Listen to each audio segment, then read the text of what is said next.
It's the Hot Country Podcast. Interviews with singers and songwriters from yesterday and today. Visit hotcountrypodcast.com for information on sponsors that make this show possible. Here's your host of the Hot Country Podcast, Chris McKay. And welcome to another edition of the Hot Country Podcast. My guest for this podcast holds many titles: Billboard, CMA, ACM, and Grammy Award winner, a singer-songwriter with over 25 charted singles, star of television, movies, and the Broadway stage, and is one of my all-time favorites. It's Mr. Gary Morris. He's coming up next on this edition of the Hot Country Podcast. And once again, very excited to get up to the podcast microphone and invite those that made some big changes in the country world on the Hot Country Podcast. I say, hey, Gary Morris, how are you?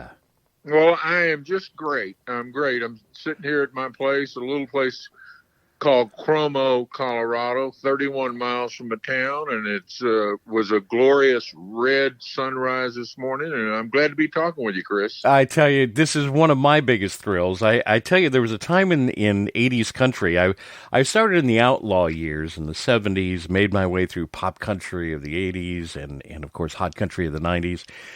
It's such an honor to speak to you, and for those that the name sounds familiar, what makes Gary Morris sound so familiar? Over 25 singles on the charts.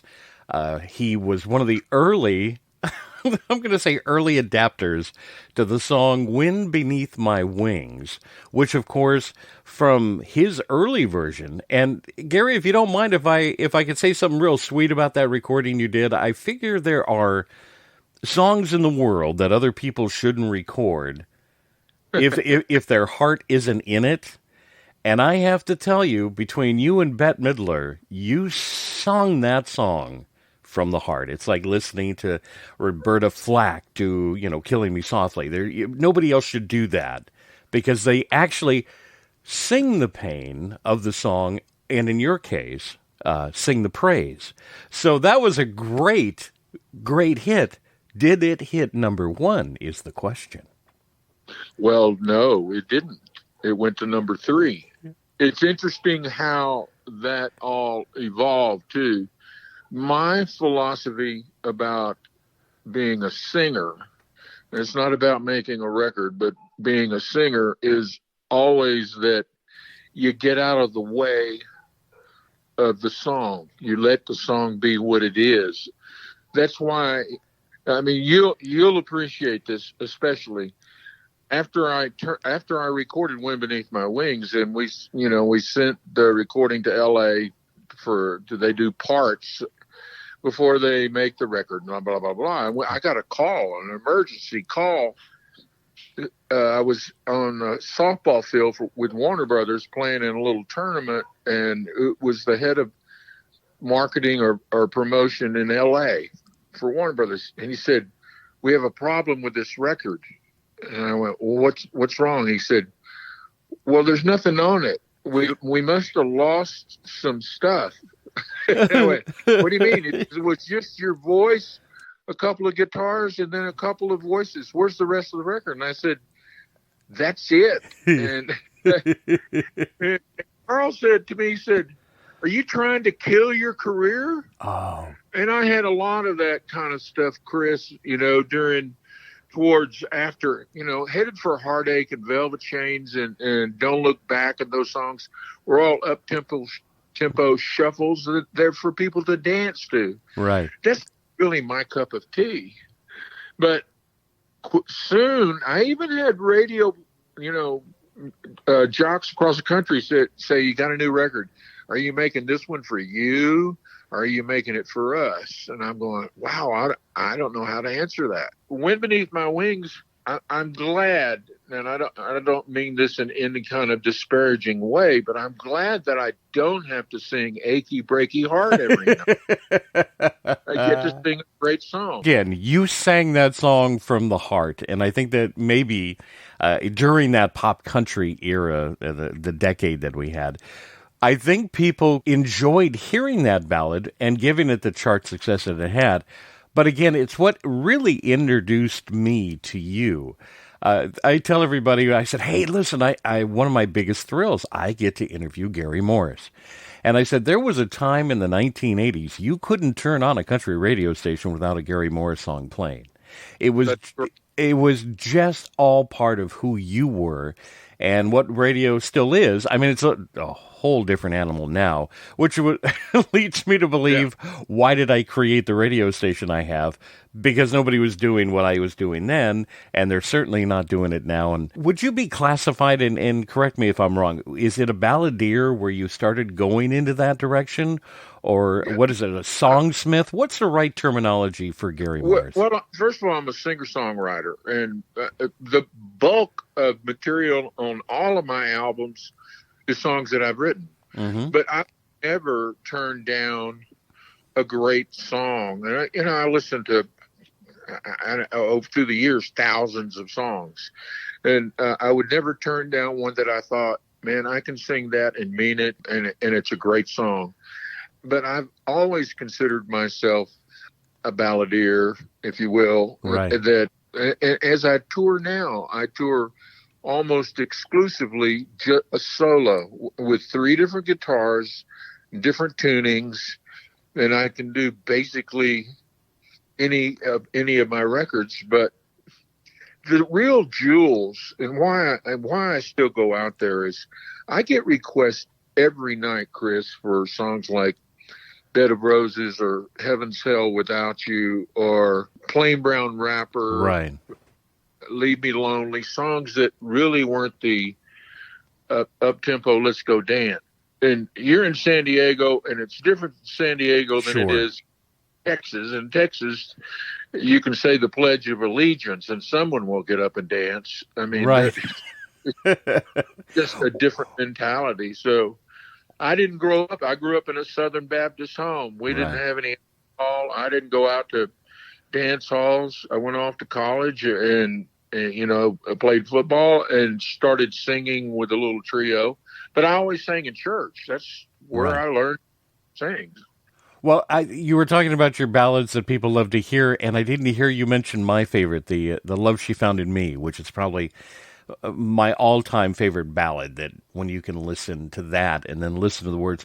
It is what I do live now with that song is so different than the record, because the record, I was a co-producer on it. In fact, I produced the string section. They had an orchestra that played, and it's a big power ballad. Right. When I do it now live, I do a different kind of tuning, and it's a real in-your-face kind of sensitive love song that, doesn't have the emotion or the orchestration. I do actually a really interesting tuning and it becomes a full orchestra, and it's not oversung. It's not a big power ballad. Right. It's something that brings, I think, the audience to me rather than me going to them. And that's the nature of even what I was told when I was in New York doing a show. Amazing to hear. Like I said, when you actually, as a wordsmith, and you listen, I have to tell you, I thought I knew everything about Gary Morris just by living the country world,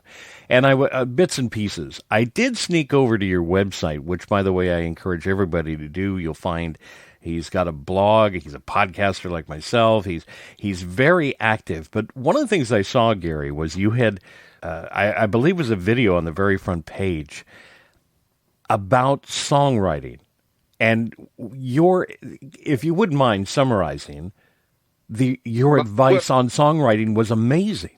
I can't be the creative mind for anybody that wants to be a songwriter, but I actively tell people when they ask me questions about songwriting, I say, to begin with, write about something you know.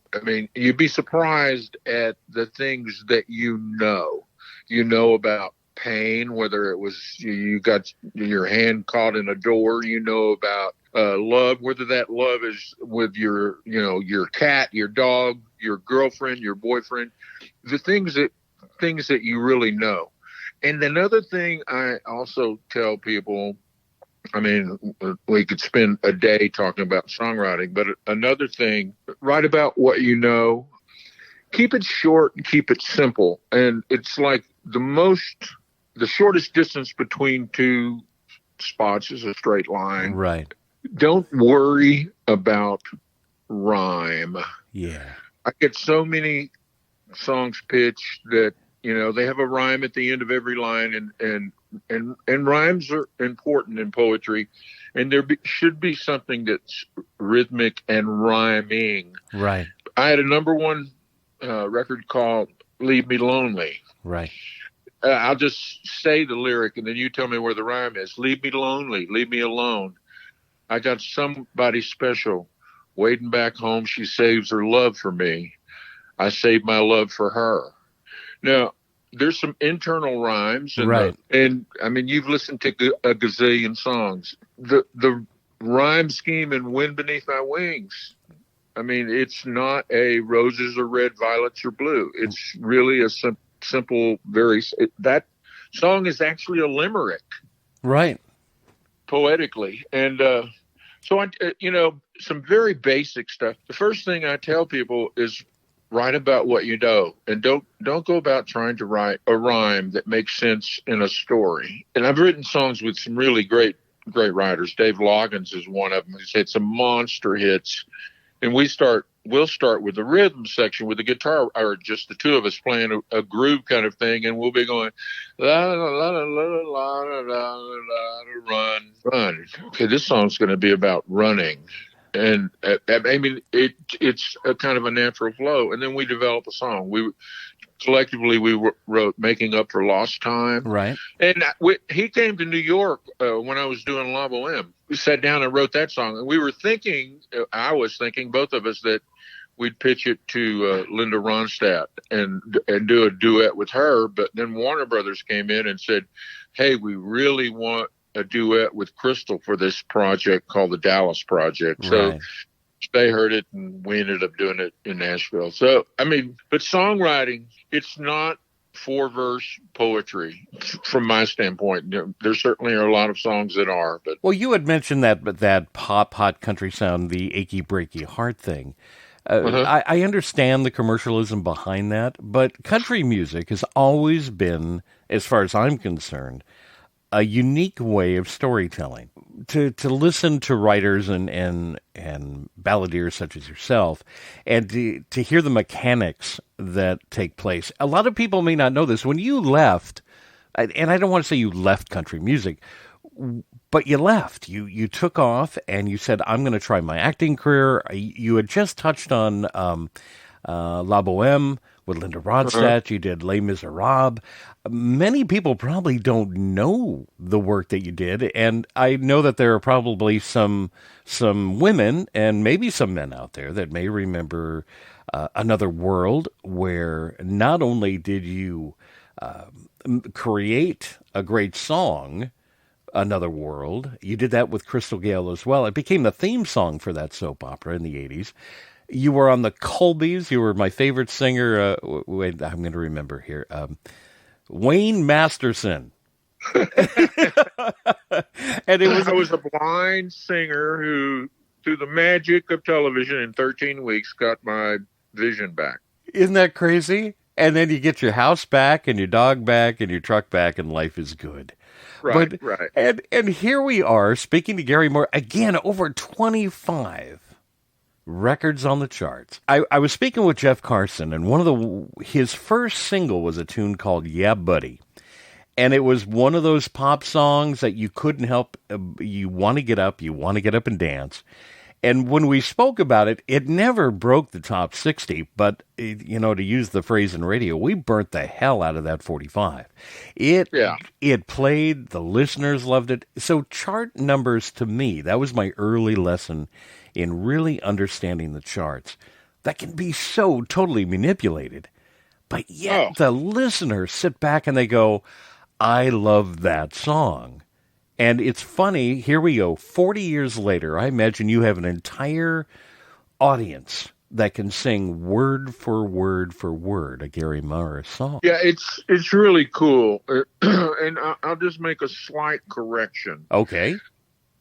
I never left country music. Country radio left me. Is that, you know what? I wanted to say that, but I didn't want to hurt feelings. You are absolutely correct, sir. I don't know how many, 20-something top tens and 5 number ones in a row, and played the lead role for 6 months in the number one show on Broadway, and came back, cut a record, cut 2 records, cut 3 records, and released singles, and not a single airplay on any country radio, because suddenly I wasn't one of them. Now, however, if it had not been called Les Miserables, if I had done Will Rogers for 6 months, sure, they couldn't have played enough of my stuff. I'm not really pissed off about it. It's like I just went, well, I mean, okay, that's the way it is, and I've got other stuff to do. And I started a TV series called The North American Sportsman, where it's second hunting and fishing. So I had people, that at radio say, "Are you making this record for you, or is this for us?" Right. And I just didn't understand that, and I don't blame them. Every music director, of course, now most all of it is controlled out of New York or New York, yeah.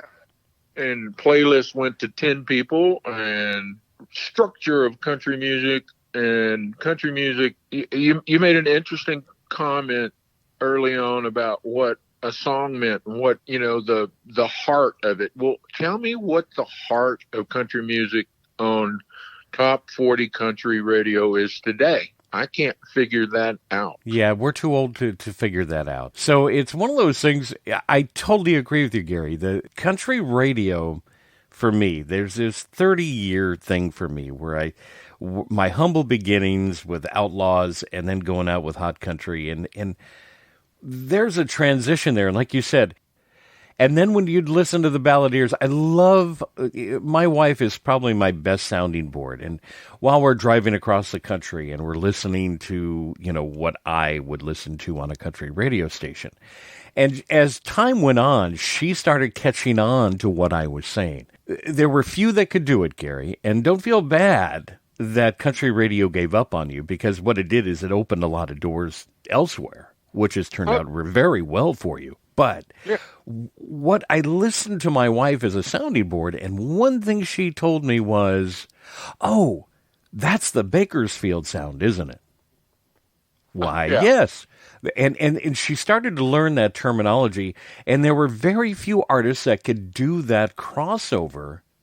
And I refer here to Dwight Yoakam. He can still be he could be pop, hot, people are dancing, but damn, that's country music. And yeah, that is the Bakersfield sound. So you still have those people that can kind of come in and say, "I'm still here, I'm still relevant." But you touched on something I wanted to point out, and I've shared it with my listeners many times. Country music today is not country music from yesterday. But what I just need people to understand, and you pointed it out, there's one guy in New York City that's dictating what you're listening to. I was at a conference many years ago, and the guy looked at me and he said, "You should listen to radio when it's all across the country and it sounds the same, because that's what listeners want to hear." And no, regional radio went away. It's like when I say Chris Ledoux, people go, "Who?" But if I go to Texas and I say Chris Ledoux, they go, "Oh my God, Chris Ledoux and Western Underground." And it's red dirt music in Texas is different. Well, look at Pat Green. Yes. I was playing Aquafest in Austin and had 10,000 people up, and Pat Green was playing up at I think it's called Greens, and he had like 5,000, and I'm going, who in the hell is Pat Green? Pat Green. Yeah, and I drive through Texas.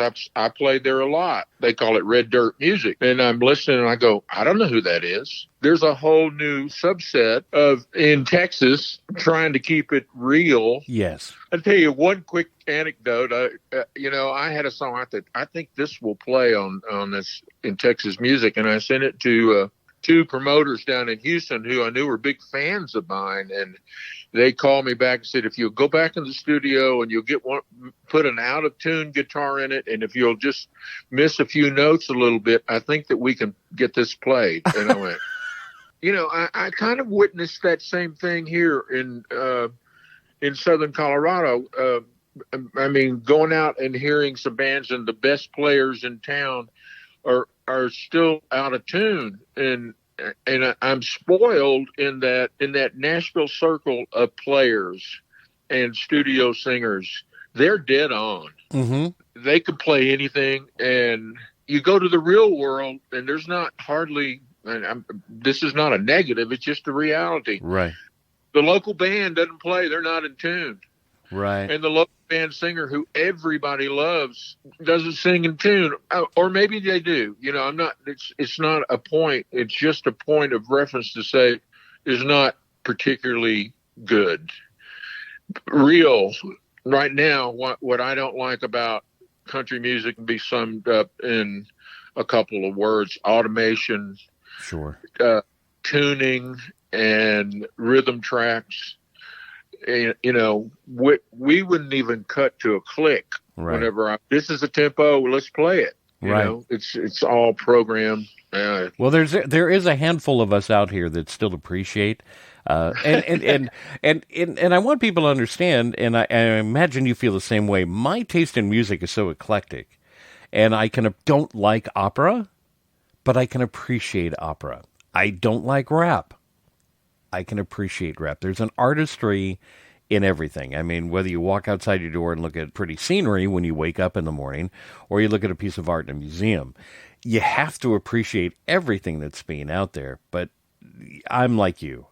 To me, if you sing, I'd rather watch a live country band at a local honky-tonk than the polished sound. I was amazed to find out, people may not know this, half the music you hear in a live concert's pre-recorded anyway, and it's being played by a guy in the back, and then the band on stage is actually playing with that soundtrack. And people don't see that anymore. That's gone. And I agree with you.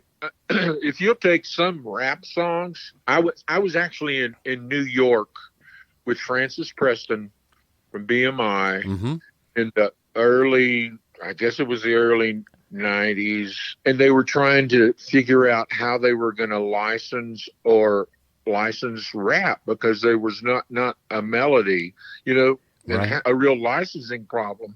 If you really break down rap has got some amazing lyrical work and poetry. There's a lot of great stories told in it, and I'm not partial to listening to rap, but every now and then I'll hear something and I go, those guys rhyme, and they do it in a rhythmic fashion. So I really can appreciate what it is. It's storytelling. Yeah, it is storytelling. And I have only been and seen 2 operas in my life, and I was in both of them. Right. So I'm not an opera fan, but you take Les Mis. It's technically an opera, but you don't think of opera as being acted. You think of an opera as a big tenor comes out and sings his aria, and then the soprano comes out and sings her aria. Right. And both of the things that I did were stage productions that were really pretty outstanding. And that's one thing about New York. If you're on the stage in New York, and I'm not talking about me, I'm talking about everyone that worked on the stage, whether from the carpenter to the electrician to the sound engineer to the clothing girls and guys, to every one of them at the top of their game. They can go anywhere and do it. You don't find that touring. You don't find that touring unless you're carrying an all-enclosed, all-encompassing group that takes care of everything. There's screw-ups pretty much everywhere that you have to deal with. That's just life on the road. You had mentioned the professionalism behind the scenes, and we were just talking the other day, watching movies in a theater. I'm one of those guys that wants to leave early before the crowds try to get out of the parking lot, while she, on the other hand... she will not leave the movie theater until the last credit rolls. Okay. And she's one of those that said, listen, they had a part in this. I want to give them their just due. I like the movie. So Okay. it was like there are people like that in the world that just say, yeah, give me all of it and let me give and pay recognition to those that made it work. And I really appreciate that. And I have to tell you this short story, a song called Lasso the Moon. Yes. It was Steve Dorff from LA wrote it. And they pitched it to me and I went, really? You want me to sing and I'll lasso you the moon? Oh, it's going to be in this giant movie. Now, I'm telling you this story for your wife. It's going to be a giant movie. It's going to be whistled and played all through, and then you'll do the end title song. Ah, I see where you're going. Big single, not on an album, but played it. I don't know where it died. Maybe it went to top 5 or whatever. So I went to the premiere of the movie. So I'm sitting, and yes, they do whistle it. Da-da-da-da-da-da. The orchestra plays it. Gets time for the credits to run, and it's Rex Allen Jr. and the last of the Silver Screen Cowboys. Ah. So I'm sitting there like your wife, and the theater is emptying. And just as the Spanish gaffers come up, and I'm the only one in the theater, they start playing "So the Moon." So, and Rustler's Rhapsody, I think, opened and closed in 1 week.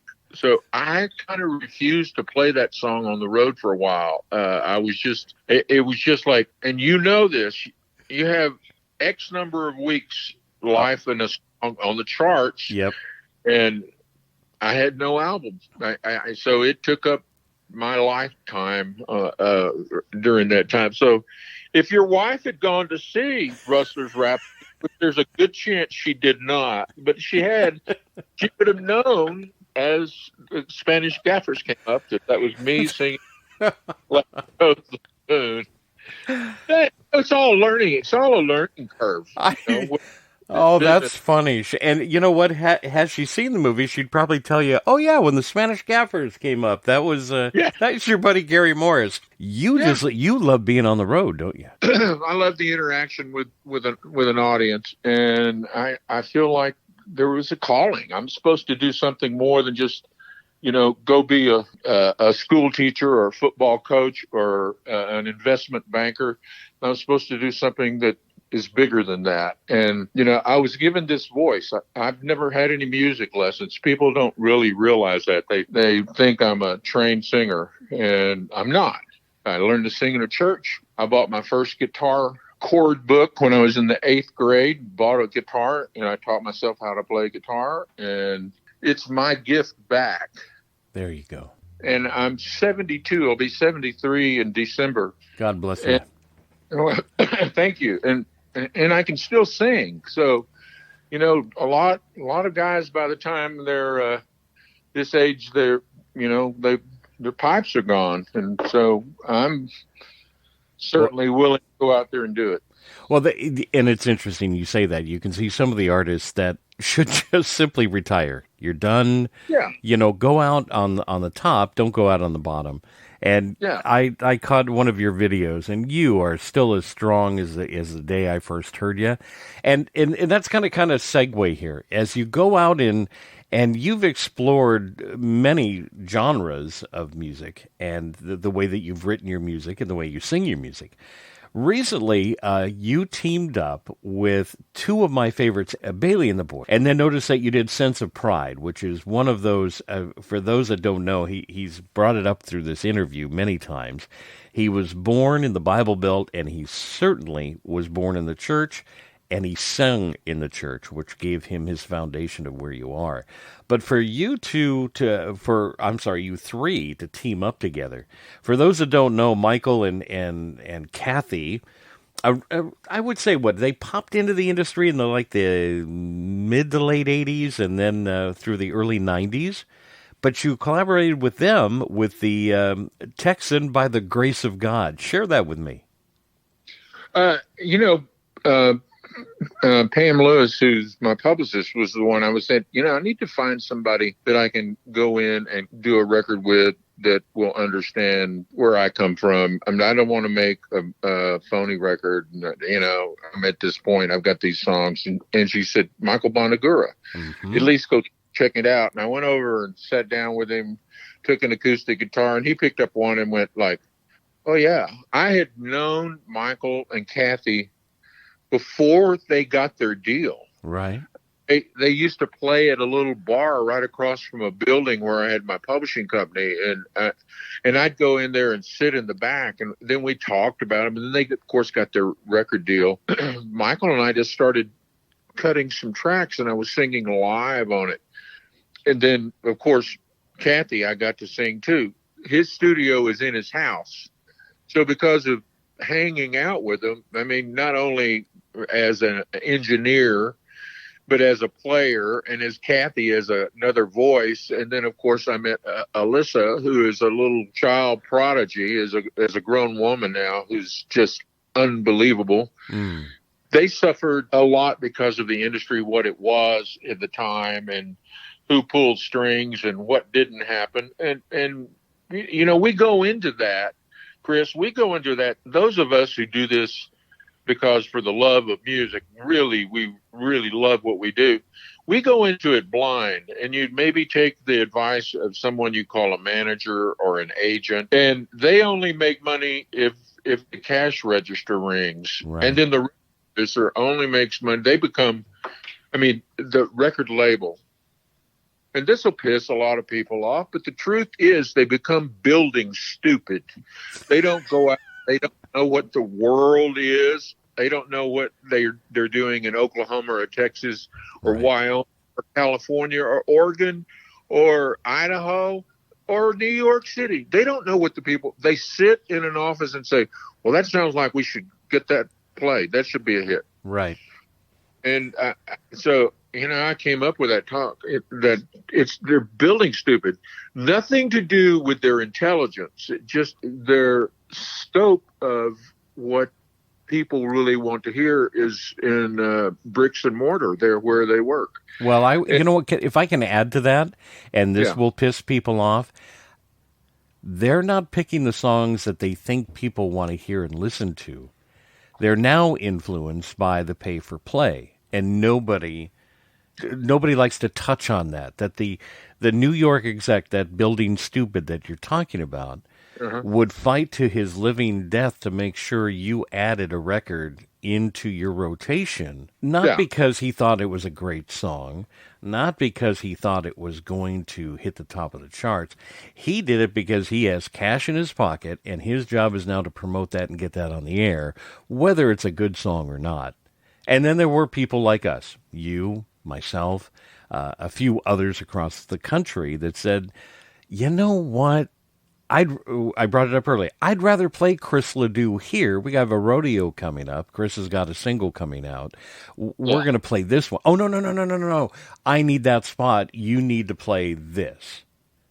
And I think you hit the nail on the head, Gary. It's that building stupid. Yeah. Well, I had an opportunity to manage a kid, produce a record, a guy named Matt King, who came out. He came to me and through my publishing company and said he wanted me to manage him. And I said, if I can get you a record deal, I will. And I got him a record deal. He came over, Rick Blackburn came over to my office and listened to him and said, man, I want you on Atlantic Records. And we worked out a deal. So Boom. I'm an artist manager, and I'd go in and work the phones. And I'd get people at radio say, we'll play Matt's record if you, Gary, will come do our appreciation day. Yeah. Yeah, it's a hand-in-hand thing. Yeah. The worst one, so I'm not going to tell you the station or the persons. I got the promotion guy come in and said, hey, we can get an ad at this big station, blah, blah, blah. It's a set of tires for a Suburban. Oh, yeah. And I went, yeah. Okay. So he comes back, he says, sorry, we lost out. RCA sent in the guy to Hawaii to see somebody, and he and his wife. So we didn't get that ad. And I'm going, oh, man, now I've seen it from both sides. Yeah. And yeah, I've seen some of the worst of the worst. And not to say that I turned a blind eye to it. There are some really good, wholesome people still left in the world. And Yeah. they're just trying to reach out to make something happen, and they just don't have all those little gifts in their left pocket to give away to climb their way to the top. With that old phrase, it's not who you know, it's how well you know them. And it's just one of those things where you just have to sit back and wonder, how did that ever happen? When I left country music, when I didn't fit the format, I said fine, and I started a TV series called The North American Sportsman, where I went out and I took Troy Aikman. Dan Fouts would be San Diego country, Wilford Brimley. I took all kinds of celebrities all over the world. We hunted and fished. Africa, South America. And it was a number 1 series on TNN in the outdoor sports block when I said I've done enough of this. But I tell you that because I am going to have, starting in December, a Roku channel. Oh. Television. And I'm revisiting the North American Sportsman series, which I had 5 years worth of shows, and capturing, like Troy Aikman was a guy, Michael Shahan, both, football players, then Denver sport. And so I took them both on their first hunts in their life, and actors, and I'm revisiting them. In fact, I'll be leaving here shortly and going to the studio. I'm doing wraparounds for it. And then there's an animated kids movie called Nine Dog Christmas. I produced, and it's going up on, and it's a really wonderful story, but it's a kids program. It'll be up on the Roku channel. And last but not least, my son Matthew was a Mouseketeer with Justin Timberlake. Oh, is that right? He is the best singer I have ever heard, ever. We did a Christmas album called My Son, Your Christmas, and it's just 3 people. Carl Hergesell, who plays keyboards, Matt, my son, and me. That's all on the entire record, the complete from first note to last note and all vocals. We're doing the Christmas tour. It's first time this year. We're playing like the 23rd of November. It's a pre-Christmas show, even pre-Thanksgiving, but I'll have Carl and Matt out with me. And if you've never listened to the My Son Your Christmas project, just listen to the opening song or download it. It's really a wonderful record. It's all done with no rehearsal. It's all done with no run through. It's all done 3 guys in the studio listening to each other, looking at song titles, and me picking a key and starting to play. And we did the record in 3 days. Start to finish. It was a meant to be project, obviously. Yeah, and it's just so. I had 2 Christmas records, but this one is just. It's a piece of art. Maybe you have to be a musician to appreciate, because it's so special, and I'm so thrilled that both of these people. My son, who had a career, went out, was signed to Timberlake's record, and then got a dose of what it was like to go on the road. And he told me at the end of the year, he said, "Dad, I worked all year long and I don't have any money." And I went, "Well, welcome to the music." I've been trying to explain that to you for the first 20 years of your life. If you love what you do, you'll never work a day in your life. Yeah, right. But I hope you'll check out the Roku channel. It's just called Morris World. And it'll have a lot of stuff, videos, and I can't wait. I will take a peek at that. And like I said, the 90s country, people don't realize how everything kind of meshed together between television and radio. I mean, back then TNN was still playing music and CMT was still playing music. Now I think they're playing movies. And then now your show that was on the Nashville network, wasn't it? The North American Sportsman. It was. Yeah. So in the 90s, we had those things to do. What's on TV tonight? You talk radio and you're just like, oh, here's playing here. And tonight on, and then you'd be able to talk about what was happening on the Nashville network. So But back then we had so many things that were country related, which were a lot of fun. I have the joy, and I don't know if listeners know this, we had a production company here in San Diego, Stu Siegel, and he worked with Canal, and we did. So I had my fair share of the Renegade Show, which you would talk about, and then country related was Walker, Texas Ranger, and now. You appeared, of all things, I would have expected you to show up like on Walker, Texas Ranger. You had Michael Peterson, and I believe I saw, was it Tracy Lawrence did an entire episode? Yeah, probably Tracy. Yeah. But I kept expecting to see you, and, here we go again with wife stories. In case people don't know, well, the gentleman I'm talking to now is actually Julius Surgeon on Designing Women. Yeah, that was not where I was expecting to find you. I was expecting you on Walker, Texas Ranger, some fight scene in a bar, jumping on a horse and riding off into the sunset. And I get Designing Women's Julius Surgeon. So it was kind of fun to watch that happen in the 90s. So, well, I got the call. That was Dixie Carter's call. Yeah? I got out of the blue. The writer/producer called and said, Dixie wants you to do the last show of the season, the cliffhanger. I went, what? Yeah. He wants you to be her surgeon. She's going to get a hysterectomy. And, then y'all are going to have Hal Holbrook was her husband, and there at the taping, I was like, oh, I've never really had to kiss somebody on camera. It's Dixie Carter. And her husband's over there, Hal Holbrook, and this is going to be a little strange for me, but yeah, it was interesting. Please tell me you didn't have to really struggle doing a kissing scene. No, it was.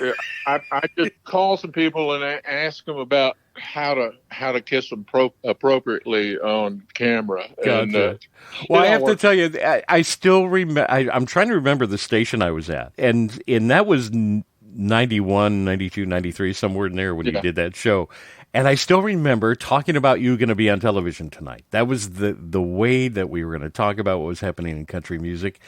And we still kept you in the loop. And please know, Gary, that every single, the radio station that I've put together, although internet-based, has all your songs. Even the ones that only peaked in 40s and in the 50s. It was music people still love, and they love to hear it. And I can't tell you how many emails I get from listeners that will say, I haven't heard that song in so long. And then there's usually a comma, and I knew every word, exclamation point. And I get that a lot. And I get it a lot. When I'm driving down the road, I'll hear a song and I'll go, oh, I forgot I had that in the library. But people still remember. And whether Wind Beneath My Wings hit number one, although it should have, and where I was going to go with a quick story, Michael Peterson's Drink, Swear, Steal, and Lie was a really fun, tongue-in-cheek song, but never made number one. It sat at number two, and it was his most popular song. It sold millions of records. Everybody's happy. It never made number one, and I always am inquisitive as to why didn't it make number one. And his story was amazing. He just simply said one music director, program director in one radio station would not add it because he had a policy, it can't have cuss words in it. And his cuss word was the word hell. He didn't use it as a flyby. It actually fit the way the song was going. And it was one of those, if you do this, there is hell to pay kind of a thing. And it's so weird how that song can never make number one, but just so you know, Gary, it's number one in my book. There are only two stations in the country, IVK in Houston and Seattle, KMPS. Those are the only two stations, and those are the only two stations that I can probably pronounce the correct station name, because they wouldn't play Wind, and they didn't play Wind because they said it wasn't country. I wonder what they would think now if those music directors are around with what is country today. Oh, I know. That's amazing. Yeah. Only two. And you know how it goes. They have to all go number one the same week for it to move in. Correct. You know, that's okay. You know, it's number one for me.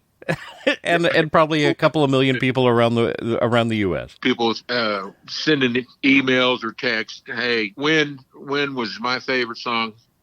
I could tell you hours of stories, and someday we'll sit down and have a cup of coffee or Please a beer. do, yeah. And I can tell you all the personal stories about a song like that. Well, I for those that don't know, and I know I've taken up so much of your time, and I am so grateful that you're sharing your day with me. What you're doing for our military, you and I have a common bond. So again, my appreciation is both as a fan and as a colleague. And then I'd like to talk to you about your vision for the future. If Gary Morris could complete one more thing, what would it be? Well, it's pretty obvious. I want to go into space. I don't. I was going to say, well, William Shatner can do it. You can do it. I know. Well, if I was 90 and had one breath left, I probably would say, yeah, I'll get in it. I have a little place here in Colorado with a mile of river, and I'll be taking a guy fly fishing up on the Taylor River and filming it a couple of weeks. I still have that outdoor craving to get more of it. I'll be in rivers. I'll be with my son, Matt. We'll be doing a mule deer hunt in Texas. During the Christmas tour on some off days. I don't know that there'll be anything particularly new, but every day to me that I'm up and I have my coffee and there you go. It's an adventure, whether it's going down to my own river or, getting in my truck and going up in the hills. It's an adventure. I hope to be able to be healthy enough to till my last breath to have an adventure every day. And it will include wildlife. It will include our military, which I do a charity concert for every year. We bring wounded warriors. Yeah. We're not part of it. We have our own charity, and we bring them up to Colorado for fly fishing events and feed them and put them up and put them in boats with guides and let them get in water. And we've been doing that for at least 10 years. So I assume, since you say you're filming, we'll see that in your Roku show? You sure will. Good. Okay. I look forward to that. And for those people that, they say their country and they've never left the city of Los Angeles yet, what you need to do is you need to go see the Wyoming skies. You need to see the flats of Montana. Absolutely. I was blessed, and I truly use this word blessed, for a short time. I don't even know if the radio station's still there. It was K-Star AM and FM. In Grand Junction, Colorado. And I ended up doing country AM radio and lived in the Western Slope, which was just stunning. But head directly south from Grand Junction, you get into the San Juans. And we used to rent a house before I even moved to Grand Junction was in Ouray, Colorado. And then south of Ouray, Silverton and Durango area, which you said you're living right now in the Colorado Southwest, which is just beautiful, God's country. Yeah. Ghost Springs is the closest town. So you're out in the middle of God's country. And I tell you what, this is one of those total surprises for you. So I'm going to say it's probably 1985.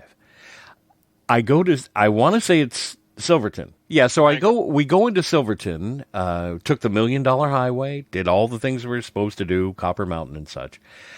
But I have to tell you, I went in for what ended up being, I thought it was this narration video show at City Hall in Silverton. And it cost me $2 or $3 to go in. The family went in, we sat down. And what it really was what do you call it? Like a Chamber of Commerce thing. They're trying to sell you on, jeeping and hunting and fishing and everything that goes on in that area. And it was narrated by the mayor of Silverton. And the mayor was C.W. McCall. Oh, wow.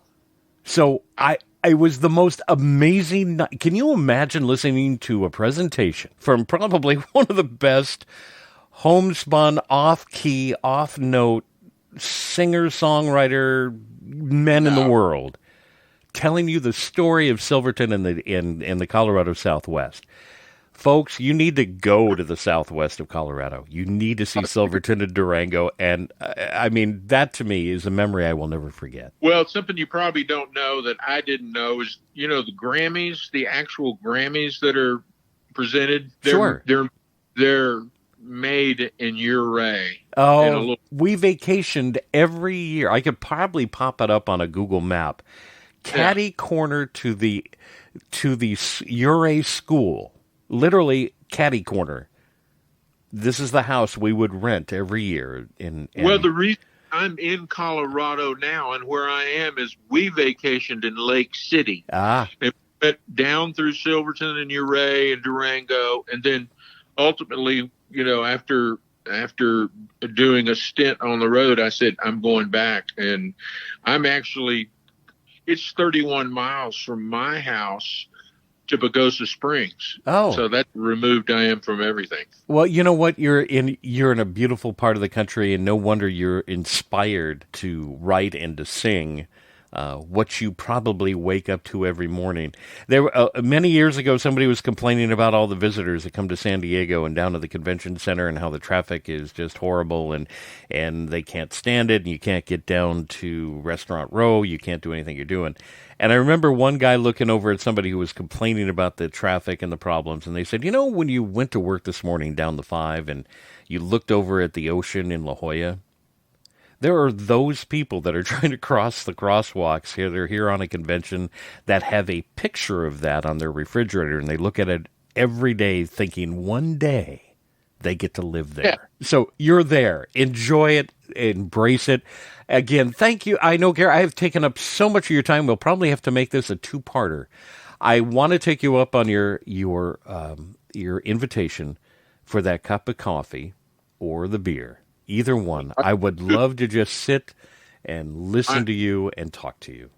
Find a place for me to play out there, and we got a date. I love it. I am gonna knock on doors now. Let's get Gary Morris out here. Hey Gary, tell me, the podcast is still going, the website's still up and running, you're still doing shows. Gary Morris, again, as a fan, as a colleague, this has been an honor and a pleasure, and 40 years in the making. And thank you for everything you've done, and thank you for everything that you're doing, especially with the military. God bless you and your family, and enjoy life. And I hope to see you soon. Thank you. You got my number. You can use it.